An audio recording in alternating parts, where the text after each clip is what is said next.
Jemi në periudhë pushimesh në fakt, por jo të gjithë janë të qetë, jo të gjithë le të themi e kanë stakuar trurin. Truri maturantëve mbetet aktiv, ata janë ende duke përzgjedhur me mendjen e tyre se cili do të jetë fakulteti i tyre, universiteti i tyre, dega që ata preferojnë ose u mundsohet të zgjedhin. Drejtori i Rjetit Akademik Shqiptar, zoti Arjan Xhelaj, është me mua në studio tani dhe së bashku përmes kësaj bisede që do të realizojmë, shpresojmë tu vim në ndim maturantëve me informacionin që do të shpërndajmë. Përshëndetje, mirë se erdhët në studio, kënaqësi t'ju kem këtu.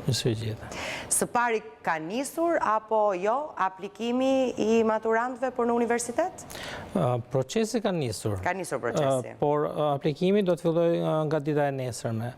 Ne jemi një proces themi administrativ të menaxhimit të procesit të aplikimit në universitet, ku është pjesa e verifikimit të maturantëve. Gjithë maturantët që duan të vazhdojnë studimet e larta, sepse jo të gjithë që kanë mbaruar maturën shtetërore vijnë studimet e larta, kanë një portal, kanë bërë atë verifikimin e tyre, shkarkojnë një mandat pagesë që realizohet nëpërmjet postës së bankës dhe shkojnë pranë shkollave ku verifikohen. Në pjesën e mandat pagesës ata kanë dhe kodin e aplikimit, që do të thotë është një kod unik i cili ruhet nga maturanti për të mbyllur procesin e aplikimit në ditën në vijim. Ky është portali ku gjithë maturantët mund të aplikojnë, apo jo? Ky është portali u Albania, është prej 5 vitesh online. Aty ka disa ikona që janë shumë informuese, ndërmjet tyre bëhet si aplikimi në portal, po dhe informacione të tjera që ndihmojnë maturantin gjatë aplikimit. Në ikonën që është aplikimi A2 A3, maturanti klikon dhe ka pjesën e vet ku është ikona e maturantit, dhe aty do të klikoj dhe vetëm do të fus ID-n e tij personale dhe ID-n e maturës. Në momentin që ky është i verifikuar, është një grup aktualisht kemi rreth 22.000 maturantë të cilët kanë mbyllur këtë proces dhe nga dita e nesërme do kenë hapësirën e tyre dhe mundësinë për të aplikuar në portal. Ata do hyjnë në portal dhe do t'i shfaqet formulari A2 ku janë të gjitha programet e studimit të cilat ata mund të përzgjedhin. Çdo maturant ka drejt të përzgjedhë deri në 10 programe, por në varësi të rezultateve që ai ka pasur si gjatë viteve të gjimnazit ashtu dhe maturën shtetërore, ai do ketë mundësi të përzgjedhë degët, që do thotë nëse ai ka një mesatar të caktuar në nivelin 6.5, ai mund të përzgjedhë vetëm degët e programe 2 vjeçare profesionale. Dhe kjo është e sqaruar në Kjo është e sqaruar, por vetë portali nuk ta mundson të zgjedhësh ato degë të cilat ti nuk ke rezultate, që do thotë për shembull për mësuesin që është mbi 7.5, atëherë këto programe nuk do të shfaqen fare atyre maturantëve që kanë mesatar në 7.5. Ka programe të veçanta që është për shembull mjekësia e përgjithshme, sepse janë si thua edhe filtra që ka vendosur pjesa e përgjithshme për gjithë maturantët për programin studim, por janë edhe filtra të caktuara që vendosin vetëm universitetet, që është mesatare që e vendosur universiteti. Universitetet duke qenë se kanë autonominë e tyre, i vendosin ata kriteret e pranimit. Ka universitet siç është Universiteti i Mjekësisë, i cili ka mesatarën 8.5 për të aplikuar për programin e mjekësisë përgjithshme për shembull. Kështu që në varësi të rezultateve të tyre, ata do të shfaqen dhe degët. Maturanti ka të drejtë të zgjedhë deri në 10 degë. Nuk ka fare si vendoset. Sa kohë ka në dispozicion? 6 ditë. Domethënë portali hapet nesër dhe mbyllet në datën 3 gusht në mesnatë automatikisht dhe nuk ka themi vend as për ankth, as për të shpejtuar gjatë aplikimit, sepse nëse nuk hyn në portalin mëngjes, mund të hysh në drekë, ndarë kur është qetësi, kur e ke menduar.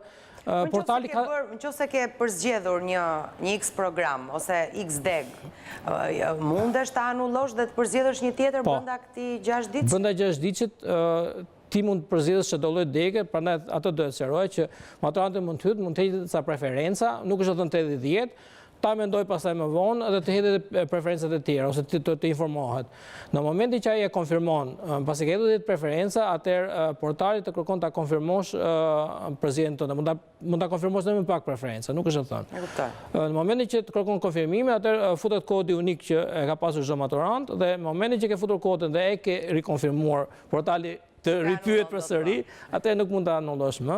Po them ndërmjet 10 preferencave që ka mundësi të zgjidhë maturantët, janë më së mjaftueshëm që ai të arrit të zgjedh ose të regjistrohet në një nga degët e tij preferuara. Këto 10 preferenca sigurisht përzgjidhen nga maturanti ose edhe nga programi në portalin U Albania përmes mesatarës, pavarësisht mesatarës që ka ai, mundet të përzgjedhë dhe 10 preferencat e veta? Po, këtë thash, ideja është këtu, programi nuk zgjedh asgjë. Maturanti duhet të zgjedhë program. Maturanti hyn, zgjedh universitetin dhe pastaj renditet programi që ofron ai universitet. Po. Për zgjedh programin, e klikon dhe fillon zgjedh me radhë gjithë programet e tjera në bazë të universitetit që dëshiron. Mund zgjedh universitete publike, mund zgjedh universitete jo publike. Është varësi ti. Numri i madh i preferencat të mundson që edhe ato preferenca që të duken disi të larta, të pamundura në bazë të rezultateve, ti kërkosh, por është mirë që të orientohen në bazë të regjistrimeve të viteve të fundit. Në portal ndodhet një ikon që thotë statistikat dhe aty maturanti mund të informohet për rezultatet e 3 viteve të fundit se si ka lëvizur vija e kuqja, që do të thotë në raundin e parë kur regjistrohet edhe shumica e maturantëve, do themi ato programet e mira ose programet shumë të kërkuara përfundojnë regjistrime që në raundin e parë të regjistrimeve, atëherë e shikon se ku ka qenë regjistruari i fundit, ka dhe pikët, ka dhe renditjen, dhe aty pak a shumë merr informacion që në bazë të rezultateve që ka, ja vlen ta hedhë këtë program ose jo, ta përzgjedhë. Gjithsesi, edhe brenda të njëjtit program, për shembull, le të themi një maturant që do të studojë deg ekonomiku, që ofrohet nga të 38 pothuajse universitetet publike dhe private që janë në portal. Atëherë ai për këtë deg caktuar mund të zgjedhë të shikojë kriteret në universitete ndryshme dhe në bazë të kriterit mund të ketë universitete që kanë kritere më të lehta për të studiuar këtë deg ose më të ndërlikuara që kërkojnë edhe notë të lartë në deg specifike ose në programe specifike gjimnazit. Atëherë ai mund të zgjedhë një nga ato universitete ku themi kriteret e pranimit për degën që ai preferon janë më të lehta për të arritur. Ta thash, në çdo moment e vendosin gjithmonë rezultatet. Nëse rezultatet përpuqen me atë që kërkon maturanti, atëherë ai do të jetë brenda listës fituese. Pastaj çfarë ndodh? Pas 6 ditësh mbyllet portali dhe themi portali vetëvetisht automatikisht fillon kryen procesin e shpërndarjes aplikimit, që do të thotë një maturant që ka aplikuar për 10 universitete, atëherë fillon plotësohen listat e çdo programi për çdo universitet. Është një proces që zgjat disa ditë, ju krijohet mundësia në brenda datës 6 gusht që ato deg të cilat universitetet i kanë klasifikuar si deg që kanë konkurs ose test ose një provim hyrje, gjithçka që mund të kenë, janë degët e arteve, kryesisht sporte, arkitektura ka pasur dhe degë të tjera. Në varësi, atëherë ato universiteti shkarkojnë brenda datës 6 dhe bëjnë publike edhe ditët kur do bëhet testi, sepse ka një kombinim të rezultateve që kenë në portal dhe testi që do të bësh në universitet. Dhe maturantët njoftohen nga portali? Jo, datat i kanë, sepse jo, nga portale ai ka të dhëna dhe ka datat.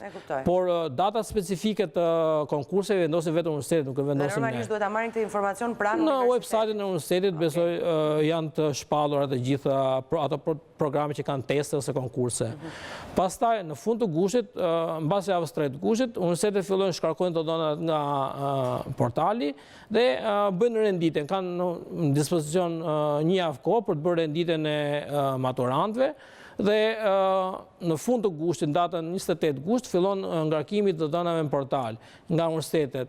Do të pasur parasysh që është një proces dhe jo shumë i shkurtër, se janë rreth 600 programe studimi me 22.000 maturantë që bëjnë aplikime, kemi mbi 220.000 të dhëna që përpunohen në sistem. Sa zgjatë e gjitha? Jo. Pjesa e ngarkimit, nga momenti që marrin të dhëna deri në momentin e ngarkimit janë rreth 10 ditë. Një farë kohë e merr vetëm universiteti duke bërë kalkulimin e pikëve, sepse kalon nëpër departamente, se si departament që ka vendosur kriteret bën edhe renditjen e maturantëve ose aplikantëve për program studimi. Në përfundim gjithë ato dhëna hidhen në portal dhe në datën 31 gusht janë publike, që do të thotë në datën 31 gusht çdo maturant pastaj të dhëna specifike të 600 programe, pastaj specifikohen për 22.000 maturantë, që secili maturant sheh vetëm rezultatet e veta, hyn po ashtu në këndin e maturantit, pastaj nuk ka nevojë as logohet asgjë, i ka publike, hyn dhe e shikon të klasifikimin e tij. Në momentin që e shikon klasifikimin e tij, Ai ka një ditë kohë, data 1 shtator është dispozicion maturantëve që nëse ai ka ndonjë ankesë ose shikon nuk është i kënaqur me renditjen, mund t'i drejtohet fakultetit pranë universitetit ku ai ka bërë aplikimin. Domethënë do ta kemi parasysh që nuk i drejton rashës sepse ne nuk bëjmë klasifikimin e maturantëve, e bëjmë vetëm universitetet, ai shkon pranë universitetit dhe bën ankimin e tij. Nëse ankesa merret parasysh është e drejtë, atëherë universiteti bën ndryshimet në klasifikim dhe në fund ditës bëhet klasifikimi nëse ka raste të tilla.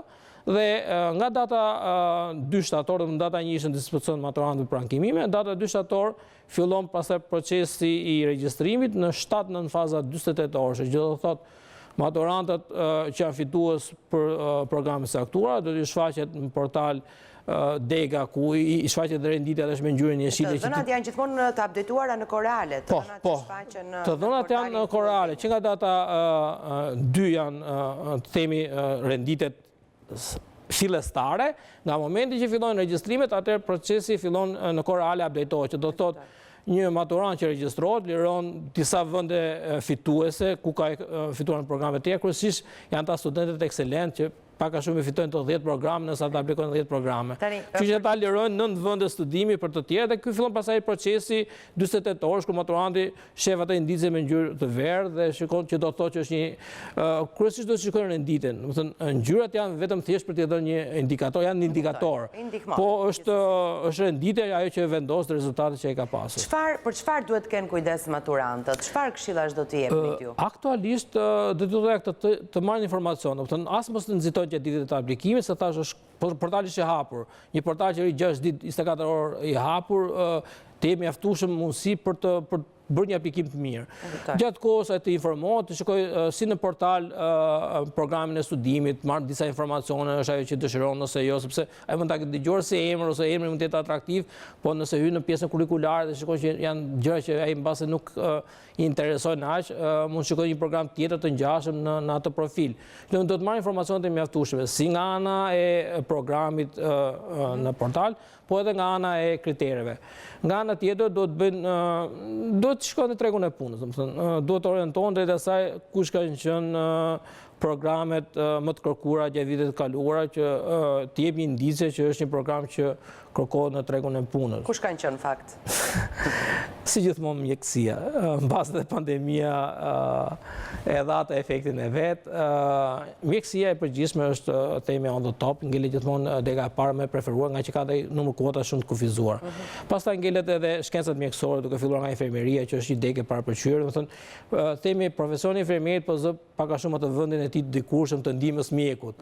Dhe po preferohet gjithmonë më shumë nga maturantët si në universitetet publike, po një gamë gjërë ka dhe universitetet private që ofrojnë shumë programe të mirë në degën e infermierisë dhe maturantët mund të përzjedhin nëpërmjet rezultateve. Nëse nuk arrin, nëse do të studojë infermierisë nuk arrin ta bëjnë publik, ka mjaftueshëm kuota, mund të vazhdojnë në universitetet private të bëjnë jo publike që besoni se këtë vit do të jenë on top? Preferencash? Mjekësia do ngelet on top. Degët e mjekësisë, shkenca mjekësore ngelen top, teknologjia e informacionit. Ajo është dega që themi brenda 3 fazave të para të raundit përfundon. Këto lloj profesione shkërgon tregu i punës? Po. Vendas dhe i huaj? Është teknologjia e informacionit ngelet, domethënë thash efekti pandemisë, efekti i teknologjive të reja, efekti i zhvillimit industrial dhe teknologjik është shikohet tash, domethënë do vi një kohë themi kështu jo shumë e largët që në CV nuk do të kërkoj më sa gjuhë tuaja flet, po çfarë gjuhë programimi ti të përdorësh ose ti të bësh. Kështu që besoj që teknologjia e informacionit dhe degët e ngjashme inxhinerike, që do të thotë nëse maturantët nuk arrin të marrin të fitojnë një program studimi në bachelor në teknologjinë e informacionit, ata mund të studojnë një degë inxhinerike ose matematikë ose fizikë, të cilat të mundsojnë të ardhmen që në ciklin master, në ciklin e dytë, ti të vijosh pasaj një master në teknologji informacioni, sepse ti ke një background shumë të fortë në inxhineri, matematikë, fizikë, që ka një lidhje ose ndërthure me teknologjitë. Interesante ngelet gjithmonë mësuesia, megjithëse ka një numër të kufizuar për shkak të mesatarës, po dhe numrit të kufizuar të vendeve të punës, sepse shkollat dhe numri i popullsisë dihet sa është. Kështu që po gjithsesi vazhdon të jetë i preferuar. Po ngelet i preferuar. Domethënë edhe është bërë, themi, është ka qenë nga zgjidhjet e mira ajo që është ngritur edhe mesatare me qëllim që të përfitojnë edhe ata maturant cilësor për të përgatitur brezat të ardhshëm të mësuesve. Do të thonë ne kemi nevojë për një brez të ardhshëm të ri mësuesësh dhe mjekësh. Dhe për këtë duhet kemi edhe maturantët me rezultate të mira që japin premise për të bërë profesionistë mirë. Bujësia ngelet e preferuar në rajonet caktuara dhe është për të marrë në konsiderat programet veçanta brenda Universitetit Bujësor, po dhe Universitetit Korçë që ofron tek bujësie, sepse po shikohet që edhe prodhimi po shkon drejt bujësisë, agroturizmi, ka një ndërthurje të themi degëve ndryshme të ekonomisë dhe kjo ndërthurje duhet edhe të përfaqësohet në programet e studimit. Do të thënë programet e studimit duhet të jenë gjithmonë shumë të lidhura me tregun e punës në Shqipëri, me industrinë, me kërkesën për zhvillimin ekonomik të ardhmes. E kuptoj. Ditë të ngarkuara keni? Po, është një proces që fillon tani dhe besoj deri në fund të tetorit do të vijoj për ashtu një fazë shkurtër pushimesh gjatë gushtit. Ju uroj shumë suksese, mbi gjitha suksese maturantëve. Po, mbi gjitha maturantëve, ju këshilloj nesër që në ditët vijnë vazhdojmë me qetësi, të bëjmë zgjedhje të duhura dhe mos të kenë ankth sepse në çdo rast do të fitohet një nga programet e studimit, mbas raundit të parë të regjistrimit do të ketë një raund të dytë, ku në përfundim të raundit të parë, nëse ndonjë maturant shikon që ka akoma deg të mira, ose deg të preferuar, mund të çregjistrohet dhe të vijojë garën në raundin e dytë ku të hapet portali i aplikimit sërish në fund të shtatorit. Faleminderit për prezencën në studio dhe për shpërndarjen e informacionit për gjithë maturantët që na ndoqën. I lutem. Faleminderit. Publicitet, kthehemi sërish pas pak, hapësira e të ftuarit të ditës vazhdon.